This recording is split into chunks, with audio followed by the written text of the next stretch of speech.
Now we will see the third one. Why did सार Nicholas जो सारिस्ट autocracy था वो कोलैप्स क्यों हुआ 1917 में? तो कैसे कोलैप्स हुआ?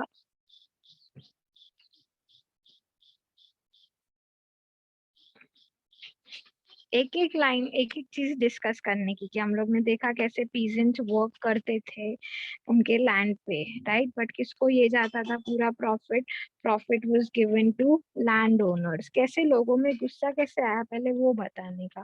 तो इसके लिए पूरा प्रॉफिट लैंड ओनर्स को जाता था, तो पीजेंट्स दे वर एंग्री कि भाई हम काम कर रहे हैं बट पूरा प्रॉफिट किसको जा रहा है? लैंड ओनर्स को जा रहा है। तो ये एक रीजन था। फिर क्या एक रीजन था? वर्कर्स का कंडीशन कैसा था? रिमेम्बर हम लोग ने देखा था वो फोटो जिसमें एक ही बेड पे सारे लोग सो रहे थे, तो वर्कर्स का उसमें हम लोग ने देखा कि कंडीशन कैसे था। तो वो पूरा कंडीशन आपको मेंशन करना है कि condition very miserable, right, the condition of workers. तो वो आपको पूरा मेंशन करना है उनका कंडीशन कैसे था। They were not allowed to go out, to stay outside, उनको फैमिली से वो लोग दूर थे, उनका कंडीशन पूरा मिजरेबल था। तो वो सारा पॉइंट आप इसमें लिख सकते हो। दैट इज वाई ये रीजंस हो गए कि लोगों को गुस्सा आने लगा सार के ऊपर।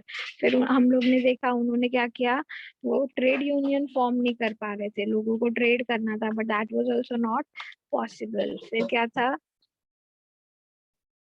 पीपल किससे इंस्पायर हो गए उस टाइम पे, बट फिर उनको याद आया कि भाई हमें तो कार्ल मार्क्स ने इतनी अच्छी ये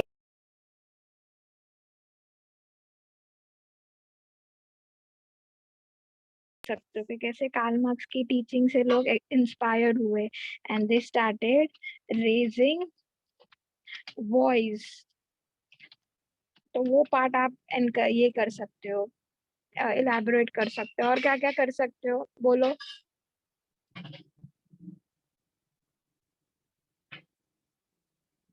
रिमेम्बर जब जापान अपन ने सेकेंड वर्ल्ड वॉर देखा, बीच में रशिया कैसे सब वर्कर्स सब आर्मी कैसे राइट साइड जाती थी रशिया के खिलाफ, तो पूरा रशिया का फार्म्स बिल्डिंग सारे डिस्ट्रॉय हो गए थे। रिमेम्बर?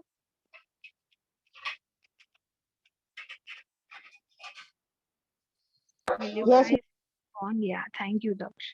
तो डिफीट ऑफ जापान, तो जापान का डिफीट भी एक रीजन था जिसके वजह से रशिया का बहुत लॉस हुआ था।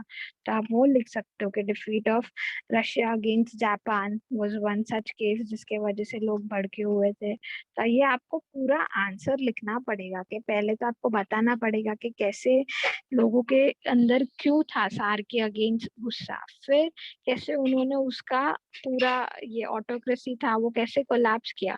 तो this is a brief answer, okay? तो आप लोग को उस हिसाब से ब्रीफ में लिखना पड़ेगा। हाँ बच्चा लोग, next.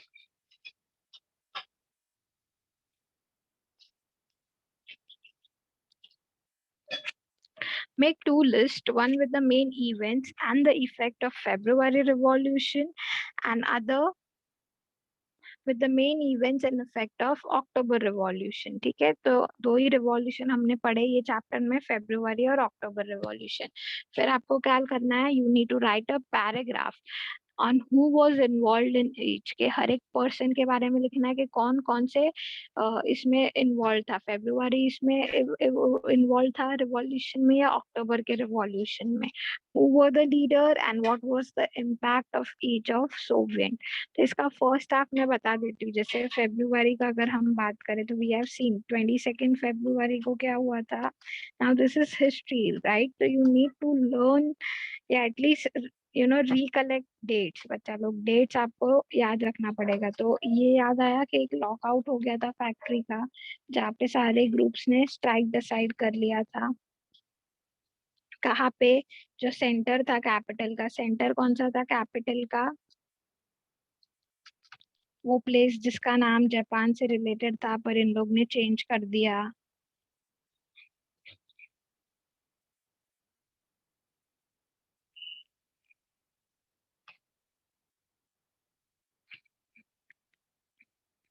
Which was that place जिसका नाम it was related to another name? Greece, Greece बोल रही हूँ मैं। कौन सा नाम था बच्चा लोग, फिर वो प्लेस कैपिटल कौन सा था जिसका नाम चेंज कर दिया बिकॉज वो किससे रिलेटेड था। मैंने ये क्वेश्चन आपको लास्ट टाइम होमवर्क भी दिया था।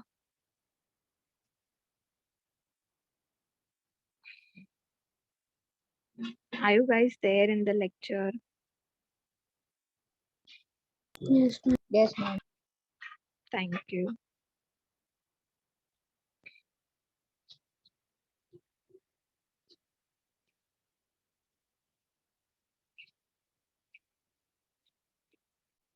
पेट्रोग्राड, ये पूछ रही थी मैं आप लोगों को।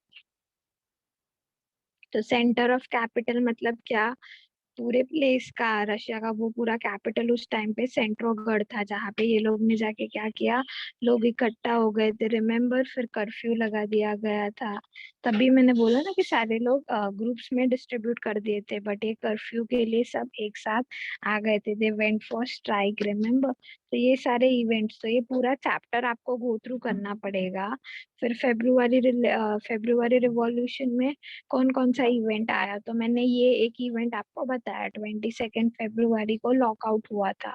फिर और एक इवेंट मैं बता देती हूँ, एक आया था 25 फरवरी को। 25 फरवरी को क्या था, ड्यूमा जो था उसका सस्पेंशन हो गया था। उसने लेनिन ने ही बनाया था, बॉल्शेविक ग्रुप ने ही बनाया था ड्यूमा, बट फिर उसको सस्पेंड कर दिया था। तो सस्पेंशन ऑफ ड्यूमा ये एक इवेंट है, तो उसके बारे में आपको पूरा लिखना है। Have you understood the question both of you?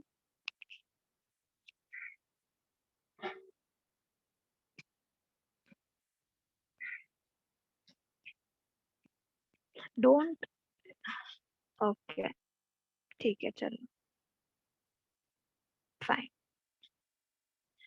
या तो ये पूरा होमवर्क हो जाएगा, मैंने सिर्फ एक पार्ट ही बताया है। You guys need to go to the entire chapter, write down the events, write down when it was, like February revolution में था या अक्टूबर रिवॉल्यूशन में। Next, what were the main changes brought about by the Bolsheviks immediately after October Revolution? बच्चा, अक्टूबर revolution हुआ तो Lenin आ गए, Lenin ने क्या अचानक से न्यू चेंजेस लाए? पहले तो उन्होंने आके क्या स्टार्ट कर दिया खुद का, अप्रैल थीसिस, राइट? भूल गए क्या सब आप लोग? Yes, ma'am. या तो आप लोग को वो बताना पड़ेगा कि कैसे लेनिन लेनिन ने क्या किया, जैसे ही बोल्शेविक का पावर पूरा डिक्लाइन, अरे अक्टूबर रिवॉल्यूशन ये हो गया, बोल्शेविक्स आ गए, लेनिन आ गए, और उन्होंने क्या क्या, तुरंत ही अप्रैल थीसिस इम्प्लीमेंट कर दिया। तो वो एक पार्ट आप लिख सकते हो कि इम्प्लीमेंटेशन ऑफ अप्रैल थीसिस। फिर उन्होंने अप्रैल थीसिस तो ये कर दिया, इम्प्लीमेंट कर दिया, उसके बाद क्या किया था, रिमेम्बर, इंडस्ट्रीज और बैंक को क्या कर दिया था, नेशनलाइज कर दिया था। याद आ रहा है?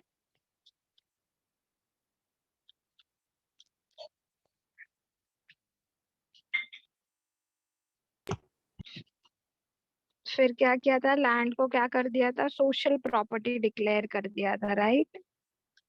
सो peasants they were allowed to take over land. Yeah. मैं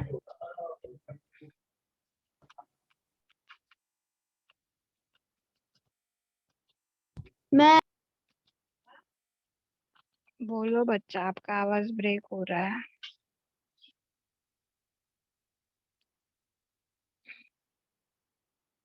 फिर क्या था, हम लोग ने देखा ओल्ड टाइटल्स जो थे उसको बैन कर दिया था। याद आ रहा है, मैंने बोला था ओल्ड टाइटल्स को कैसे बैन किया था, कौन से थे ओल्ड टाइटल्स?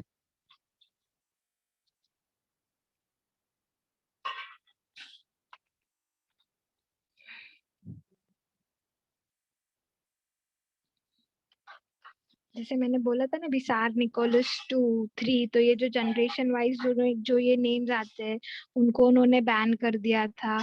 याद आ रहा है कि नहीं, भूल गए सब? न्यू यूनिफॉर्म्स वर एस्टैब्लिश, यूनिफॉर्म्स के ऊपर कम्युनिज्म का साइन था, सोशलिस्ट का साइन था। याद आ रहा है? मैम और वो लोग ने न्यू यूनिफॉर्म्स इंट्रोड्यूस किया था। हाँ, न्यू इन्फो यूनिफॉर्म इंट्रोड्यूस किया, वो पॉइंट लिखा है मैंने। बोल्शेविक पार्टी को क्या कर दिया था, रीनेम कर दिया था। और कौन सी पार्टी नाम दिया था बोल्शेविक को रीनेम करके? Russian communist party. तो ये सारा पॉइंट आपको लिखना है, चैप्टर भूल मत जाओ। Once we are done start revising. कुछ नहीं याद आ रहा आप लोगों को। 5 year plan was made, 2 years के 5 year प्लान बनाए थे, याद आ रहा है? तो दिस इज समथिंग जिसको इलेबोरेट करके आपको आंसर में लिखना है। Now write a few lines to show what you know. Kulaks हमने आज ही पढ़ा। कुल्लक्स क्या था?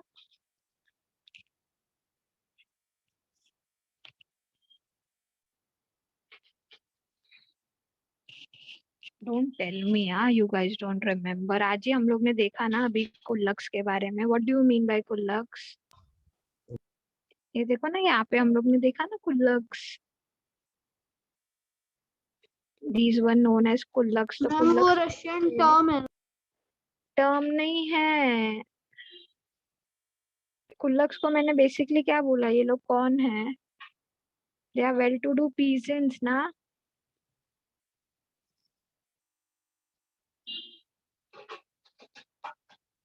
ये देखो यहाँ पे, kulaks are well to do peasants. उन्होंने क्या किया था, स्टॉक में भर के रखे थे ना ग्रेन्स।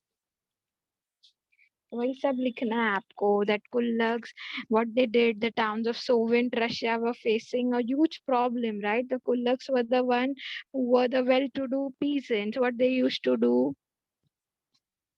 रिस्पॉन्स क्या करते थे? यहाँ पे हम लोग ने नीचे देखा ना, they decided to develop modern farms. Modern farms के लिए मॉडर्न मशीनरीज चाहिए रहेगी। ये सारा पॉइंट जो हम लोग ने अभी डिस्कस किया ना बच्चा, वो आ जाएगा कुल्लक्स में आपको। तो उसके लिए फिर उन्होंने कैसे डिसाइड किया कि हम कुल्लक्स को एलिमिनेट करेंगे। तो entire thing you will write in kulaks. Clear? Yes ma'am. Duma, Duma क्या था? ड्यूमा किसने बनाया था? मैम स्टार ने बना। क्या इंटेंशन से बनाया था?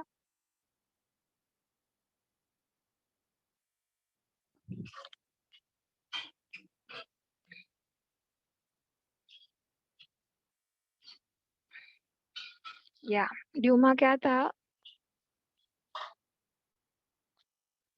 मैम वो कंसल्टेटिव पार्लियामेंट।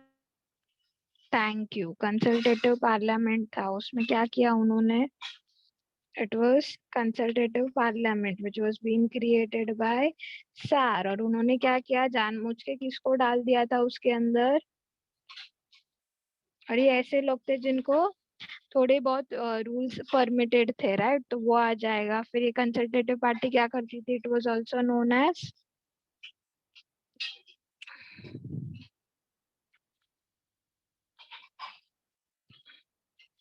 चलो आप लोग ही गो थ्रू करो आराम से, because you guys don't recollect anything, I believe. Women's workers between 1990 and 1930। तो क्या था women workers between 1990 and 1930? तो पूरा लिखना है बच्चा। भी देखो 1900 to 1930 मतलब 30 years हो गए। तो यहाँ पे पहले आप 1905 के बारे में लिखोगे। 1905 में क्या था? फेब्रुअरी रिवॉल्यूशन हुआ था 1905। 1917, तो वो पूरा आप लिखोगे कि कैसे वो वुमेन ने पार्टिसिपेट किया दोनों में, फेब्रुअरी रिवॉल्यूशन में भी और अक्टूबर रिवॉल्यूशन में भी। क्यों? To improve the condition of Russia की, जो रशिया का उस टाइम पे कंडीशन था उसको इम्प्रूव करने के लिए। फिर हम लोग ने देखा कि वुमेन क्या करती थी, उन्होंने डबल रिस्पॉन्सिबिलिटीज लेके रखी थी। क्या थी वो डबल रिस्पॉन्सिबिलिटीज? उनके जो हस्बैंड्स थे वो वॉर में जाते थे एज अ फाइट, तो वो वहां पे रहते नहीं थे। तो वो क्या करती थी, दोनों ही संभालती थी, right? They used to take care of their homes as well as the factories. So this is the double responsibility which they took. फिर क्या आ जाएगा उनका एक्टिव पार्टिसिपेशन हर चीज में। जहां जहां पे उनका एक्टिव पार्टिसिपेशन था आप उसके बारे में लिखोगे। और क्या क्या आ मैम जाएगा? Strikes during the February revolution. हाँ वही, मतलब एक्टिव स्ट्राइक्स। पार्टिसिपेशन में, उसमें भी उनका एक्टिव पार्टिसिपेशन था। तो वही, जहां जहां पे उनका एक्टिव पार्टिसिपेशन था वो आप पूरा यहाँ पे एलैबोरेट करोगे। लिबरल्स कौन थे बच्चा लोग? लिबरल्स के ऊपर मैंने आपको होमवर्क दिया था। Who were liberals? पूरा उनका आइडियोलॉजी लिखोगे। लिबरल्स थे, और कौन से थे? तीन थे ऐसे। कौन कौन से थे बोलो फटाक से।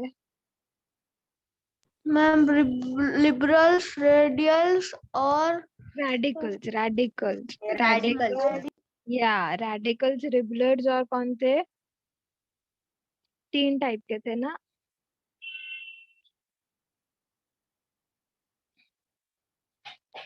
लिबरल्स, रेडिकल्स थे जिनको चेंज चाहिए था, और जो ऊपर के कैटेगरी में बिलोंग करते थे वो कौन थे?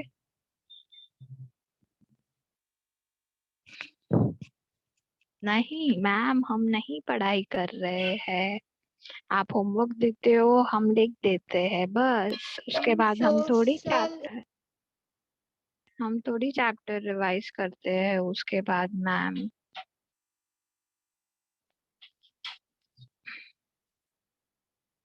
ऐसा पेज निकालना पड़ता है ना, तभी जाके आप लोगों को याद आता है ना बच्चा लोग।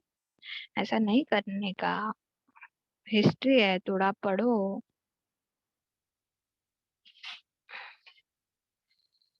हो।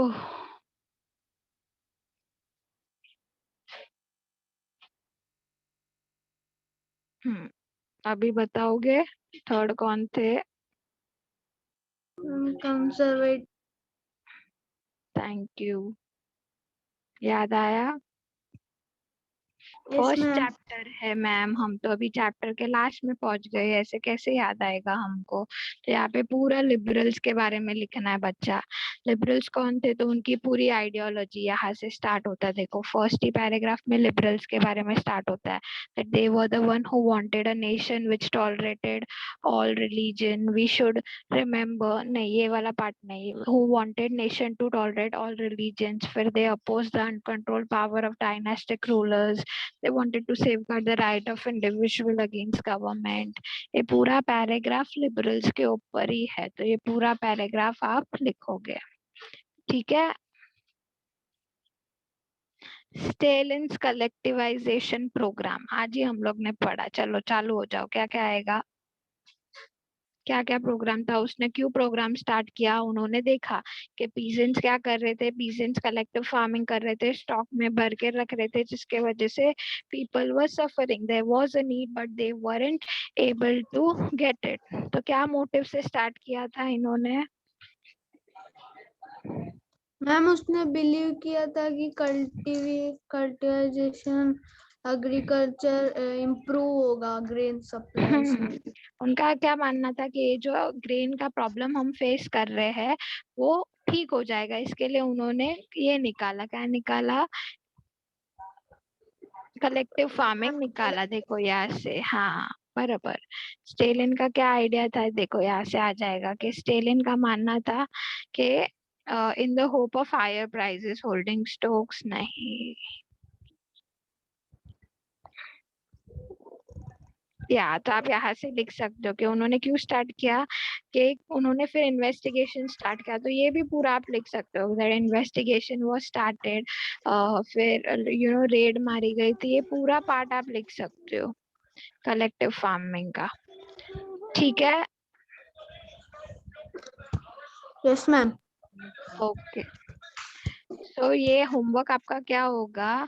दिस एंटायर पार्ट 6 क्वेश्चंस अच्छे से लिखना है बच्चा। व्हेन आई से यहाँ पे आपको पूरे इवेंट्स लिखने हैं, तो you need to go through the entire chapter, see which events are occurring in which revolution. Feb में आ रहा है, अक्टूबर में आ रहा है, पूरा गो थ्रू करके आपको होमवर्क अच्छे से लिखना है।